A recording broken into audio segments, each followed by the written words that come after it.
नमस्कार। अब हम कक्षा 10 का जो पहला पाठ है सूची पर्यावरण, उसका अगला पद्यांश है, उसका हिंदी अनुवाद पढ़ेंगे और उससे जुड़े प्रश्नों को जानेंगे। सबसे पहले मैं श्लोक को पढ़ देता हूँ। कज्जल मलिनम धूमम मुंचति सत शक्ति यानम वाष्पयानमाला संधावती वितरन्ति भानम यानानां पंक्तयोः अयनन्ता कठिनम संसरणम सूची पर्यावरणम। सबसे पहले आइए इसका हिंदी अनुवाद करते हैं। कज्जल मलिनम का अर्थ है काजल के समान, मलिनम यानी काला, धूमम यानी धुआं, मुंचति का अर्थ है छोड़ता है। मुंचति का क्या अर्थ है? छोड़ता है। मुंचति का जो समानार्थक या पर्याय पद है वो त्यजति होगा। त्यजति का अर्थ भी होता है छोड़ता है। सत शक्ति यानम का अर्थ है सत्य यानी सैकड़ों, शक्ति यानम यानी मोटर गाड़ियाँ। शक्ति यानी गाड़ी होती है, तो शक्ति यानम यानी मोटर गाड़ियाँ। सैकड़ों मोटर गाड़ियाँ क्या करती हैं? कज्जल मलिनम काजल के समान काला, धूमम यानी धुआं, मुंचति यानी छोड़ती हैं। सैकड़ों मोटर गाड़ियाँ काजल के समान काला धुआं छोड़ती हैं। अब यहाँ प्रश्न पूछा जा सकता है कि कज्जल मलिनम धूमम किम मुंचति, काजल के समान काला धुआं कौन छोड़ती है? तो अपना उत्तर होगा सत शक्ति यानम। ये भी पूछा जा सकता है कि सत शक्ति यानम किम मुंचति, सैकड़ों मोटर गाड़ियां क्या छोड़ती हैं? तो अपना उत्तर हो जाएगा सत शक्ति यानम कज्जल मलिनम धूमम मुंचति। सैकड़ों मोटर गाड़ियां क्या छोड़ती हैं? काजल के समान काला धुआं। ये भी पूछा जा सकता है सत शक्ति यानम कीदृशम धूमम मुंचति, सैकड़ों मोटर गाड़ियां कैसा धुआं छोड़ती हैं? तो अपना उत्तर होगा कज्जल मलिनम, काजल के समान काला। तो ये प्रश्नोत्तर भी साथ साथ में याद होने चाहिए। एक बार फिर से जो प्रथम पंक्ति है उसका हिंदी अनुवाद में बोल देता हूँ। यहाँ से आपको अनुवाद करना है। सैकड़ों मोटर गाड़ियाँ काजल के समान काला धुआं छोड़ती हैं। अगली पंक्ति देखिए। वाष्पयानमाला का अर्थ है रेलगाड़ी, यानी धुआं छोड़ने वाली जो गाड़ी है। संधावती यानी दौड़ती है। वितरन्ति यानी वितरण करती हुई। ध्वानम यानी ध्वनि, ध्वानम का अर्थ है ध्वनि, ध्वनि में इसका पर्याय पद है। अब देखो रेलगाड़ी क्या करती है? वाष्पयानमाला यानी रेलगाड़ी। ध्वानम वितरन्ति का अर्थ होगा ध्वनि करती हुई। ध्वानम यानी ध्वनि, वितरन्ति यानी करती हुई। अब ध्वनि का अर्थ यहाँ शोर होता है, तो शोर करती हुई भी अपन कह सकते हैं, कोलाहल करती हुई भी अपन कह सकते हैं कि रेलगाड़ी ध्वनि करती हुई, या रेलगाड़ी कोलाहल करती हुई, या रेलगाड़ी शोर करती हुई संधावती यानी दौड़ती है। रेलगाड़ी कोलाहल करती हुई, ध्वानम वितरन्ति यानी शोर करती हुई, संधावती यानी दौड़ती है।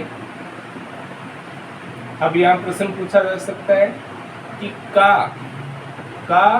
ध्वानम वितरन्ति संधावती, कौन ध्वनि करती हुई दौड़ती है? तो अपना उत्तर हो जाएगा वाष्पयानमाला। का ध्वानम वितरन्ति संधावती, वाष्पयानमाला।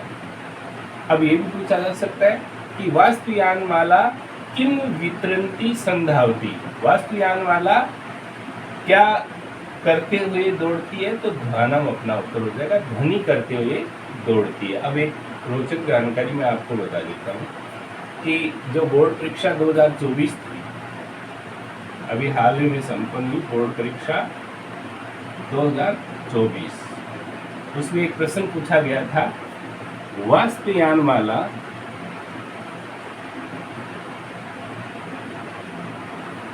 किम वितरन्ति संधावती। ये वस्तुनिष्ठ प्रश्न था। तो प्रश्न में जो विकल्प थे वो मैं बता देता हूँ। एक विकल्प था, पहला विकल्प था धूमम। दूसरा जो विकल्प था वो था ध्वानम। तीसरा विकल्प या मैं लिख देता हूँ अपनी तरफ से, क्योंकि ये उत्तर नहीं है। कठिनम। और चौथा जो विकल्प था वो यहाँ मैं लिख देता हूँ मलिनम। अब देखिए प्रश्न क्या है। प्रश्न ये है कि वाष्पयानमाला क्या करते हुए दौड़ती। तो वाष्पयानमाला का अर्थ है रेलगाड़ी। तो रेलगाड़ी क्या करते हुए दौड़ती है? ध्वानम यानी कोलाहल या शोर करते हुए दौड़ती है। यदि यहाँ सत्शक्ति यानम होता तो धूमम होता उत्तर। तो क्या होता? धूमम। लेकिन वाष्पयानमाला किम वितरन्ति संधावती, तो उसका उत्तर होगा ध्वानम।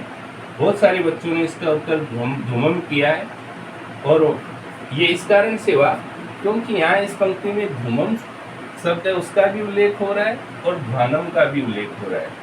तो बच्चे का एग्जैक्ट से पता नहीं कर पाए कि भाई धूमम शब्द आएगा या ध्वानम आएगा। ज़्यादातर बच्चों ने, मैं समझता हूँ, धूमम उत्तर किया, जो कि गलत है। उत्तर क्या होना चाहिए था?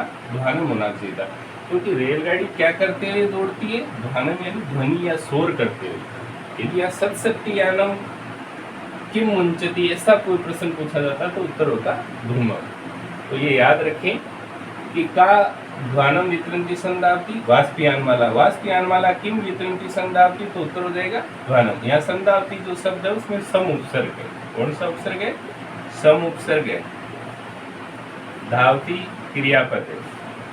अब कर्ता और क्रिया की बात भी मैं कर लेता हूँ। जो प्रथम पंक्ति है उसमें सत्शक्ति यानम ये कर्ता पद है, और मुंचती पद है वो क्रियापद है। क्रियापद क्या है? मुंचती।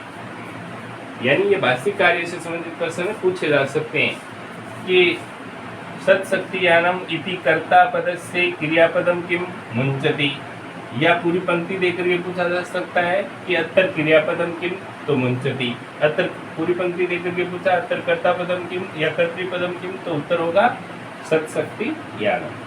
अब देखिए अंतिम जो पंक्ति है, पहली पंक्ति का हिंदी अनुवाद था सैकड़ों मोटर गाड़ियां काजल के समान काला धुआं छोड़ती हैं।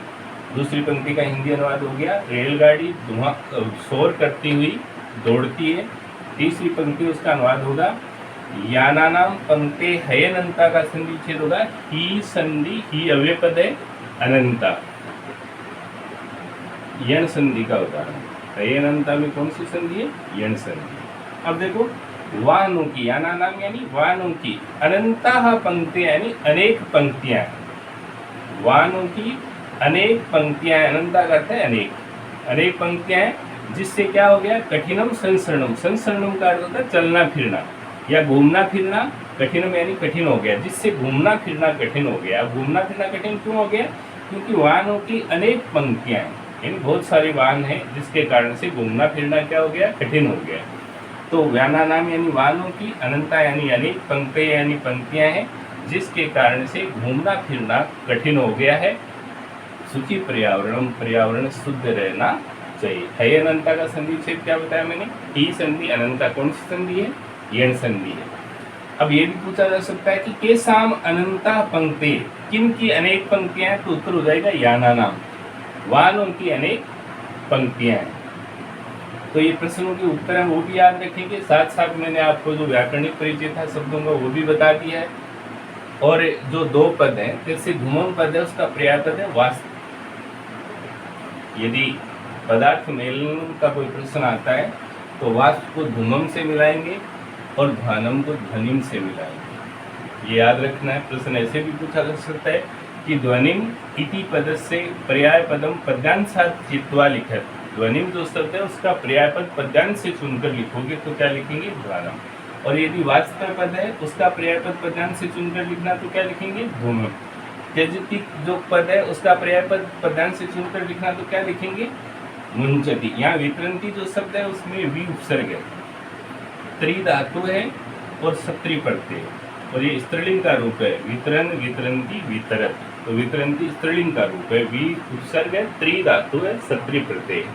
तो मैं समझता हूँ कि जो ये पद्यांश है उसके प्रश्न उत्तर, इसका हिंदी अनुवाद और उसके भाषिक कार्य से संबंधित जो प्रश्न उत्तर हैं वो आपको समझ आएंगे। आप लगातार मेरी वीडियो देखते रहें और साथ साथ में पढ़ते रहें, याद भी करते रहें। आपको पाठ बहुत अच्छी तरीके से समझ में आने वाला है। और निश्चित रूप से इसका फायदा आपको परीक्षा में होगा। धन्यवाद।